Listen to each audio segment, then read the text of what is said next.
비오는 나루터에서 사람들에게 발로 차이던 거지 아이가 있었습니다. 그 아이에게 한 과부가 건넨 건 고기도 돈도 아닌 밥을 싼 종이 한 장이었죠. 그런데 8년 뒤 그 종이 한 장이 조선의 탐관오리를 무너뜨리는 증거가 될 줄 아무도 몰랐습니다. 작은 선행이 어떻게 나라를 뒤흔들었는지 지금부터 시작합니다. 안녕하세요. 은빛 이야기입니다. 오늘도 귀 기울여 주셔서 감사합니다. 그럼 오늘 이야기를 지금 바로 시작합니다. 조선 후기 한강 줄기를 따라 흐르는 물길 하나가 있었습니다. 그곳에 자리한 나루터는 사람과 짐을 실어 나르는 배들로 언제나 붐볐죠. 그런데 그날은 달랐습니다. 하늘에서 쏟아지는 빗줄기가 강물을 두들기고 사공들은 배를 묶어둔 채 주막으로 몸을 피했거든요. 나루터 한쪽, 낡은 기둥 아래 웅크린 소년이 하나 있었습니다. 이름은 도윤, 12살쯤 되어 보이는 아이였죠. 너덜너덜한 옷에는 진흙이 잔뜩 묻어 있었고 앙상한 팔다리는 비에 젖어 파르르 떨리고 있었습니다. 며칠째 제대로 먹지 못한 탓에 입술은 파랗게 질려 있었어요. 도윤은 기둥에 등을 기댄 채 눈을 감았습니다. 빗물이 얼굴을 타고 흘러내렸지만 닦을 힘조차 없었죠. 배에서는 꼬르륵 소리가 났습니다. 그 소리마저 점점 작아지더니 이윽고 아이의 몸이 옆으로 스르르 기울었어요. 이런, 또 저놈이네. 지나가던 사공 하나가 쓰러진 도윤을 보고 혀를 찼습니다. 재수없게 아침부터 거짓골을 보다니. 사공은 도윤의 다리를 발로 툭 걷어찼습니다. 아이의 몸이 축 늘어졌지만 깨어나지 않았죠. 그러자 사공은 더 세게 발길질을 했어요. 일어나, 이놈아. 여기서 죽으면 우리가 치워야 되잖아. 하지만 도윤은 꿈쩍도 하지 않았습니다. 사공은 짜증스럽다는 듯 침을 뱉고는 주막으로 향했어요. 그 뒤로도 몇몇 사람들이 지나갔지만 모두 고개를 돌리고 발걸음을 재촉했습니다. 한 안악이 나루터에 도착했습니다. 장에서 돌아오는 길이었죠. 안악은 도윤을 보고 잠시 걸음을 멈췄어요. 그러나 곧 품속의 보따리를 꼭 껴안으며 고개를 저었습니다. 쯧쯧, 부모도 없는 것이 어디 가서 얻어먹지. 왜 여기서 이러고 있나? 안악의 목소리에는 연민보다 불편함이 더 많이 섞여 있었습니다. 그녀 역시 도윤을 그냥 지나쳤죠. 비는 더욱 거세게 쏟아졌습니다.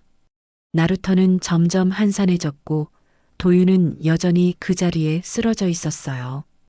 차가운 빗물이 아이의 몸을 적시고 강물 소리만이 쓸쓸히 울려 퍼졌습니다. 아무도 그 아이를 돌아보지 않았습니다. 도움을 구할 힘도 손을 내밀어 줄 사람도 없는 곳에서 도윤은 그렇게 홀로 비를 맞고 있었죠. 나루터에서 조금 떨어진 곳에 작은 공방이 하나 있었습니다. 한지를 만드는 곳이었죠. 담장 너머로 은은한 종이 냄새가 풍겨나왔어요. 관청에 납품할 종이를 만드는 이곳은 한 과부가 홀로 꾸려가고 있었습니다. 공방 주인의 이름은 연하였습니다. 30살이 조금 넘은 나이였지만 얼굴에는 그보다 더 깊은 세월의 그림자가 드리워져 있었죠. 남편을 잃은 지 3년째였습니다. 남편은 억울한 누명을 쓰고 관아에 끌려가 곤장을 맞았어요. 그 자리에서 죽지는 않았지만 골마 터진 상처가 낫지 않아 결국 보름을 넘기지 못하고 세상을 떠났습니다. 그날도 연하는 새벽부터 공방에서 일을 했습니다. 당나무 껍질을 삶고 두들기고 물에 풀어 종이를 뜨는 일이었죠. 손끝은 거칠어졌지만 그녀가 만든 종이는 곱고 질겼습니다. 관청 서리들도 연화의 한지를 높이 샀어요. 비가 쏟아지던 그날 오후 연화는 잠시 손을 멈추고 창밖을 내다보았습니다. 빗줄기가 처마 끝에서 주르륵 떨어지고 있었죠. 그때였습니다. 공방 처마 아래로 비틀거리며 걸어오는 작은 그림자가 보였어요. 도윤이었습니다. 아이는 간신히 나루터에서 일어나 이곳까지 온 것이었죠. 쓰러지지 않으려고 벽을 짚으며 처마 밑으로 몸을 숨겼습니다. 온몸이 흠뻑 젖어 있었고 입술은 새파랗게 질려 있었어요. 연하는 문을 열고 나갔습니다. 도윤은 그녀를 올려다보았죠. 눈빛에는 두려움과 간절함이 뒤섞여 있었습니다. 혹시라도 쫓겨날까봐 또 발길질을 당할까봐 몸을 잔뜩 움츠린 채였어요. 안으로 들어오렴. 연하의 목소리는 낮고 부드러웠습니다. 도윤은 믿기지 않는다는 표정으로 그녀를 바라보았죠. 연하는 다시 한번 말했어요. 비 맞으면 병난다. 어서. 도윤은 조심스럽게 공방 안으로 들어갔습니다. 따뜻한 아궁이 불기운이 몸을 감쌌어요. 종이를 말리는 냄새가 코끝을 스쳤습니다. 아이는 그 자리에 선 채 몸을 떨었죠. 연하는 부엌으로 가서 작은 그릇을 꺼냈습니다. 자신이 먹으려고 아껴두었던 조밥이었어요. 거기에 말린 생선 한 토막을 얹어 도윤 앞에 내밀었습니다. 먹어라. 도윤의 눈이 커졌습니다. 손이 떨렸죠. 그러나 선뜻 손을 뻗지는 못했어요. 연하는 그릇을 아이의 손에 쥐어주었습니다. 배고프면 생각도 마음도 다 무너진다. 사람은 먼저 배를 채워야 해. 도윤은 그제야 숟가락을 들었습니다. 밥을 한술 떠서 입에 넣는 순간 눈물이 주르르 흘러내렸어요. 따뜻한 밥이 목을 타고 내려갔습니다. 아이는 소리 없이 울며 밥을 먹었죠. 연하는 그 모습을 지켜보다가 작은 종이 한 장을 집어 도윤에게 건넸습니다. 눈물을 닦으라는 뜻이었어요. 도윤은 조심스럽게 종이를 받아 얼굴을 닦았습니다. 부드러운 한지가 뺨에 닿았죠.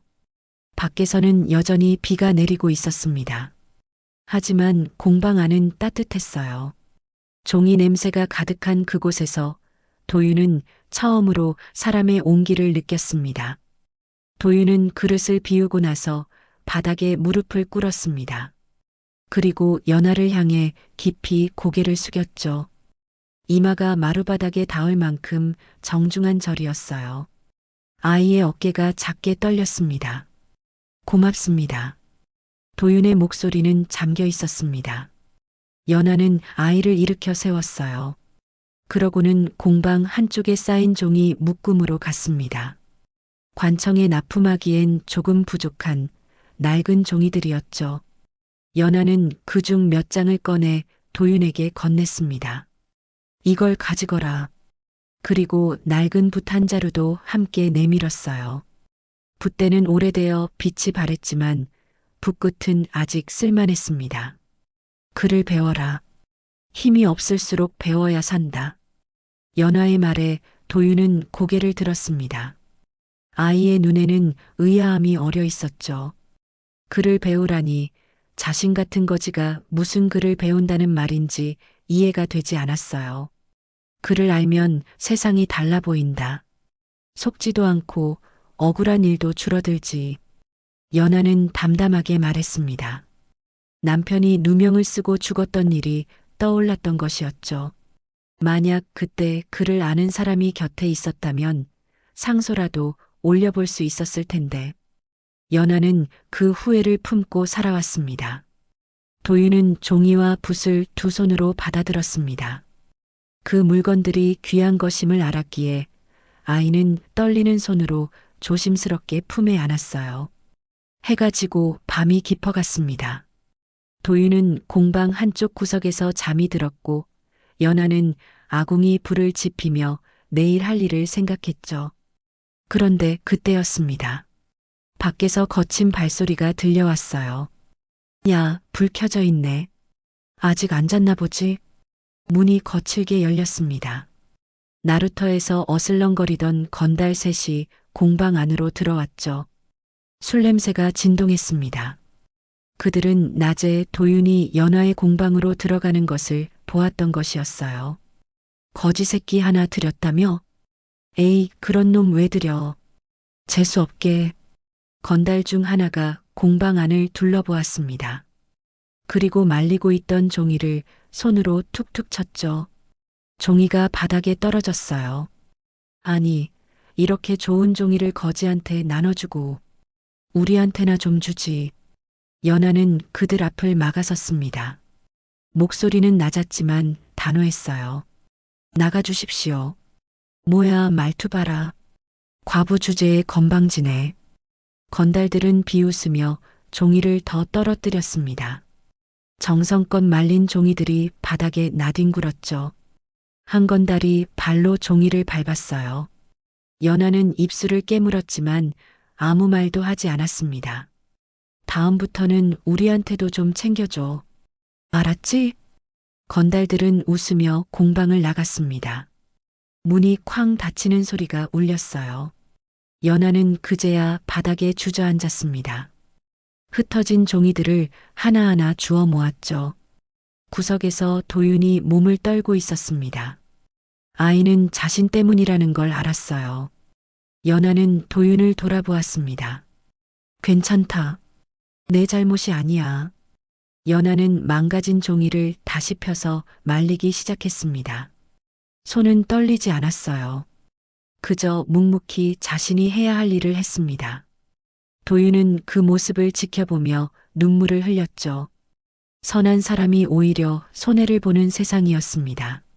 하지만 연하는 그럼에도 불구하고 자신의 길을 걸었어요. 그 밤 공방에는 종이 마르는 냄새와 함께 슬픔이 가득했습니다. 도윤은 연하의 공방을 떠났습니다. 더 이상 폐를 끼치고 싶지 않았거든요. 품에는 연하가 준 종이와 붓이 들어 있었죠. 아이는 며칠을 걸어 다른 고을에 도착했습니다. 그곳에는 서책방이 하나 있었습니다. 도윤은 주인을 찾아가 일을 시켜달라고 했어요. 주인은 거짓골을 한 아이를 보고 코웃음을 쳤지만 도윤은 물러서지 않았습니다. 밥은 안 먹어도 됩니다. 잘 곳만 주십시오. 주인은 한참을 망설이다 허락했습니다. 허드렛 일이나 시키면 되겠다 싶었던 것이었죠. 도윤은 그날부터 서책방에서 일하기 시작했어요. 바닥을 쓸고 책을 나르고 먼지를 털었습니다. 시간이 흘렀습니다. 도윤은 말없이 성실하게 일했어요.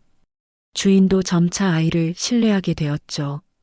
어느 날은 책 정리를 맡기기도 했습니다. 도윤은 밤마다 연하가 준 종이에 글자를 써보며 글을 익혔어요. 서책방에 있는 책들을 몰래 보며 공부했죠. 1년쯤 지났을 무렵이었습니다. 주인의 조카가 서책방에 찾아왔어요.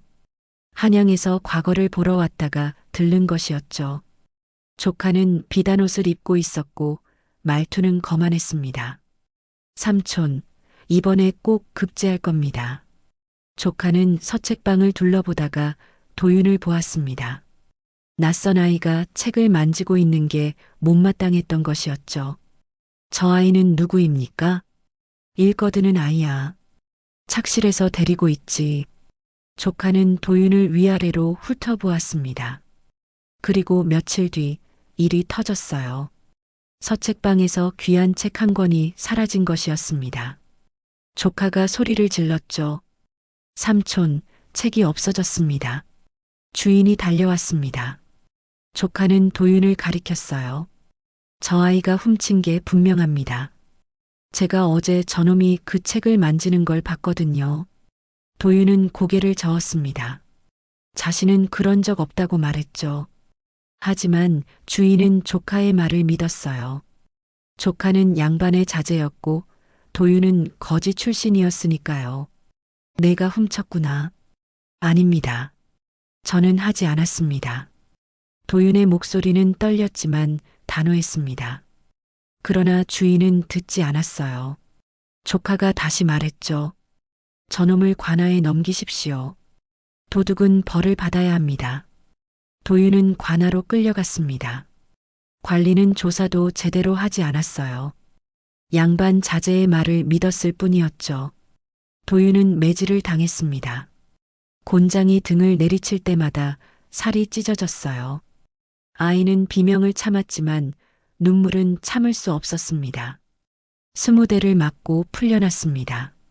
도윤의 등에는 깊은 흉터가 남았어요. 아이는 서책방 뒤편에 쓰러져 누워 있었죠. 밤이 되었습니다. 달빛이 도윤의 상처난 등을 비쳤어요. 복수를 해야겠다고 생각했습니다. 조카를 찾아가 따져 묻고 싶었죠. 아니, 그 이상을 하고 싶었어요.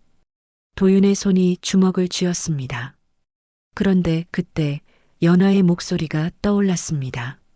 사람을 미워하면 내가 먼저 무너진다. 도윤은 주먹을 풀었습니다. 깊은 숨을 들이쉬었죠. 연하가 했던 말들이 하나씩 떠올랐어요. 그를 배우라던 말, 배고프면 생각도 마음도 무너진다던 말, 그리고 사람을 미워하지 말라던 말. 복수는 하지 않기로 했습니다. 그 대신 더 배우기로 했죠. 더 강해지기로 했어요. 미움이 아니라 배움으로, 분노가 아니라 성실함으로 살아가기로 결심했습니다. 도윤은 천천히 일어났습니다. 등은 아팠지만 마음은 조금 가벼워졌어요. 아이는 다시 길을 나섰습니다. 이번에는 더 먼 곳으로, 배울 수 있는 곳으로 향했죠. 도윤은 산길을 걷고 있었습니다. 배울 곳을 찾아 떠도는 중이었죠. 그런데 길 한쪽에 쓰러진 노인이 보였어요. 옷은 남루했지만 어딘가 품위가 느껴지는 사람이었습니다. 도윤은 노인을 부축해 일으켰습니다. 근처 샘물을 떠다 입에 대주었죠. 노인은 천천히 눈을 떴어요. 도윤을 보더니 작게 고개를 끄덕였습니다. 고맙구나. 노인의 목소리는 낮고 차분했습니다. 도윤은 노인을 등에 업고 산속 움막까지 데려갔어요. 며칠 동안 간호를 했죠. 노인은 차츰 기력을 회복했습니다. 어느 날 저녁이었습니다. 노인은 도윤의 등에 난 흉터를 보았어요. 옷이 흘러내렸을 때 드러난 상처였죠. 노인은 한참 말없이 그 흉터를 바라보았습니다. 누가 때렸느냐? 도윤은 자신이 겪은 일을 담담히 말했습니다. 억울한 누명을 쓰고 매질을 당한 것, 그럼에도 복수하지 않기로 한 것, 배우기 위해 떠돌고 있다는 것까지요. 노인은 도윤의 눈을 똑바로 보았습니다. 나를 따를 수 있겠느냐?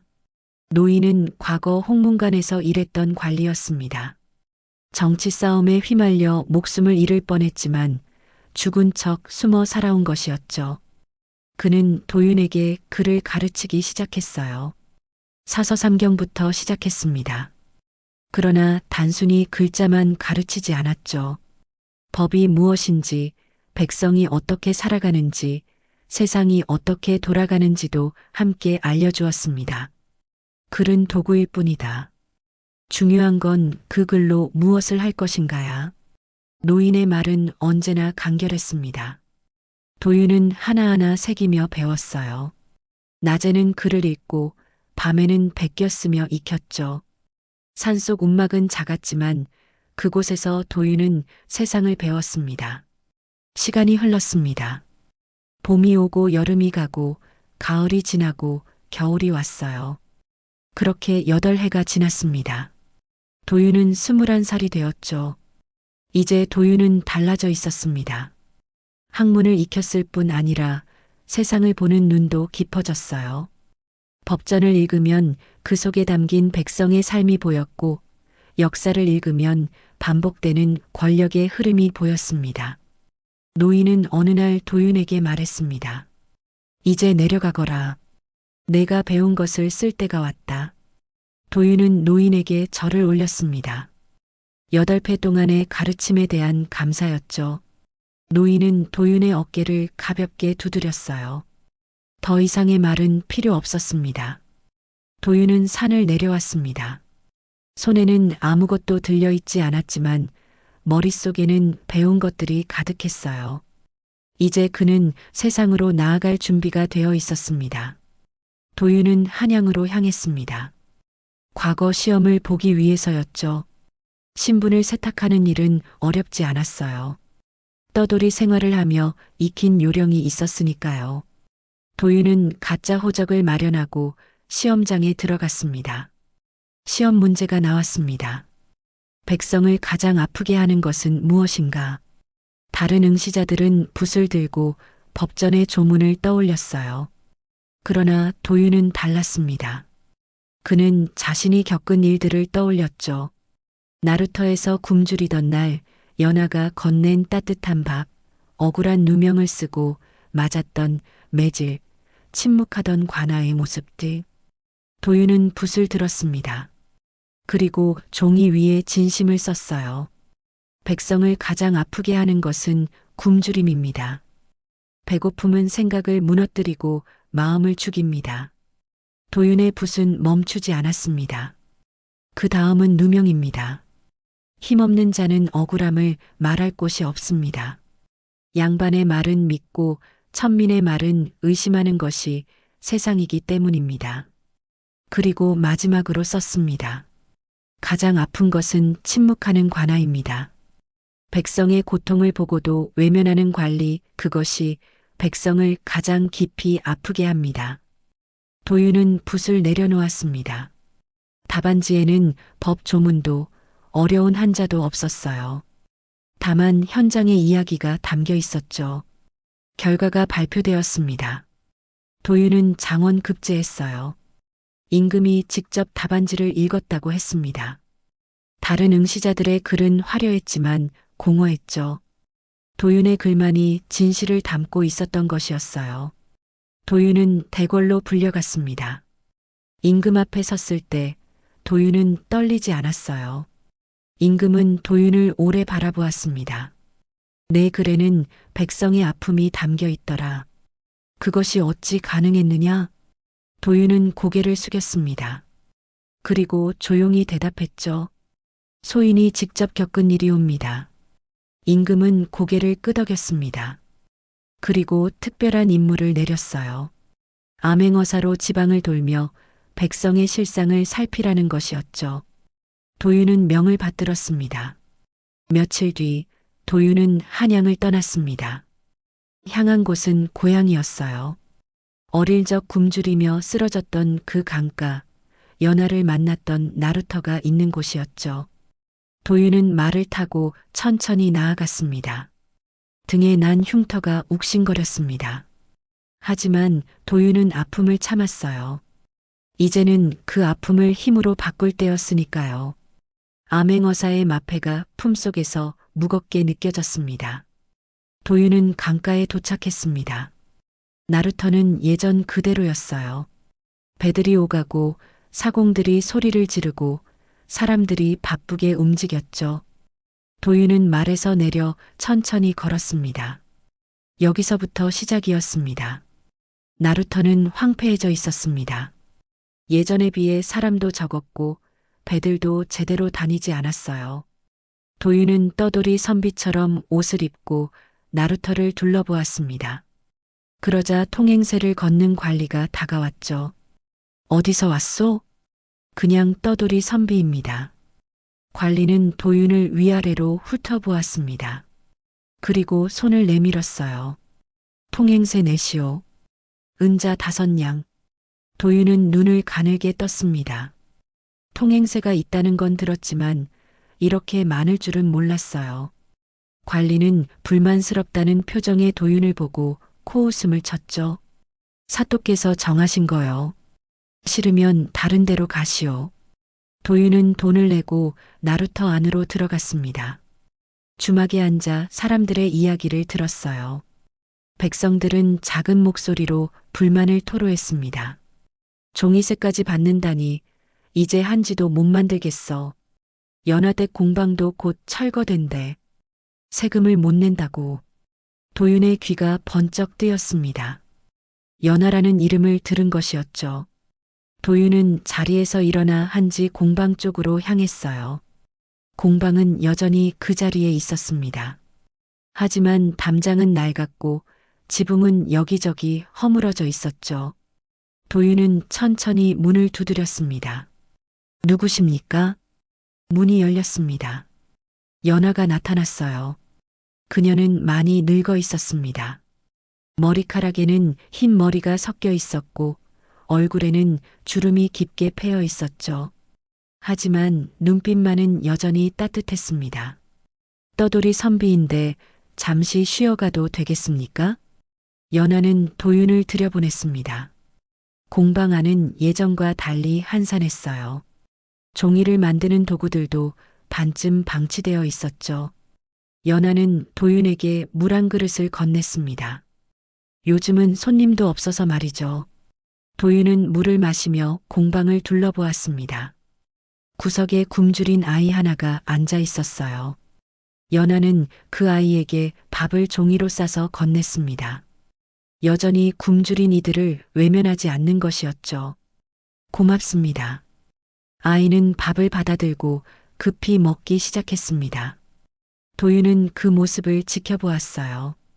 연하는 도윤을 보며 작게 웃었습니다.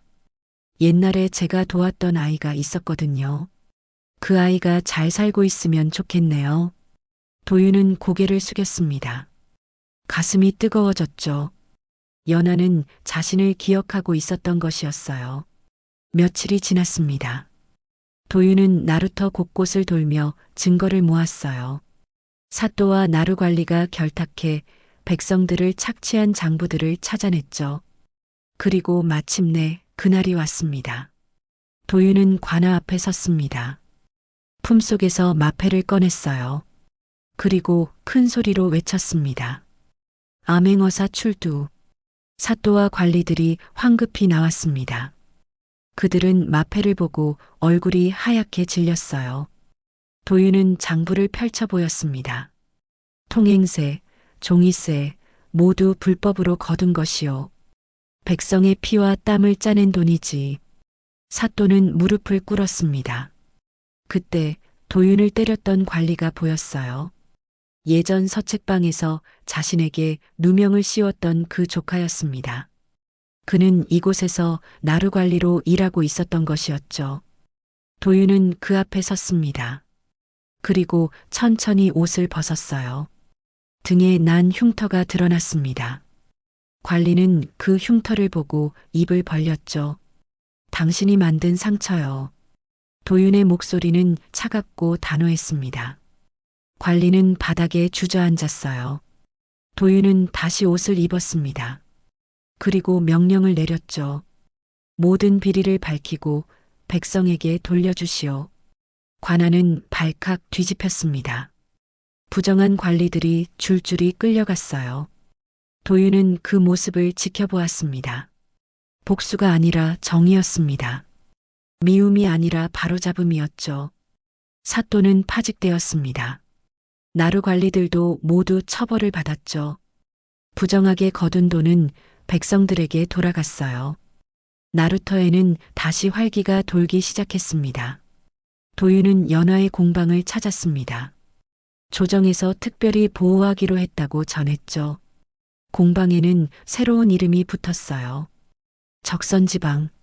선을 싸는 종이 공방이라는 뜻이었습니다. 이제 세금 걱정 없이 종이를 만드실 수 있습니다. 연하는 도윤을 물끄러미 바라보았습니다. 그리고 조용히 물었어요. 혹시 그때 그 아이가 아니냐? 도윤은 고개를 숙였습니다. 연하는 도윤의 손을 잡았죠. 거친 손이었지만 따뜻했습니다. 잘 자랐구나. 연하의 눈가에 눈물이 맺혔습니다. 도윤도 눈시울이 붉어졌어요. 두 사람은 말없이 서로를 바라보았습니다. 조정에서는 연하에게 상을 내렸습니다. 선행을 베푼 공로였죠. 쌀과 배, 그리고 은자가 내려왔어요.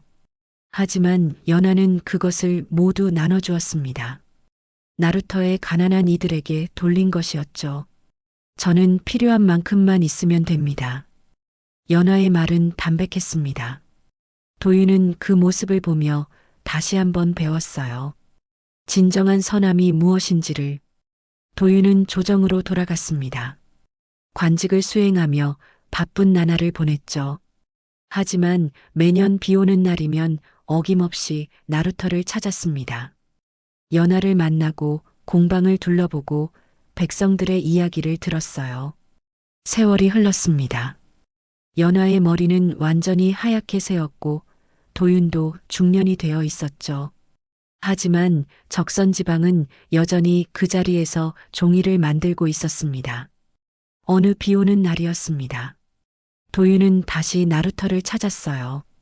공방 앞에는 굶주린 아이가 서 있었습니다. 연하는 그 아이에게 밥을 건넸죠. 밥은 종이로 정성스럽게 쌓여 있었습니다. 도윤은 그 종이를 보았습니다. 종이에는 글씨가 적혀 있었어요. 연하가 직접 쓴 글이었죠. 사람은 종이처럼 쉽게 찢어지지만 글처럼 오래 남는다. 아이는 밥을 받아들고 고개를 숙였습니다.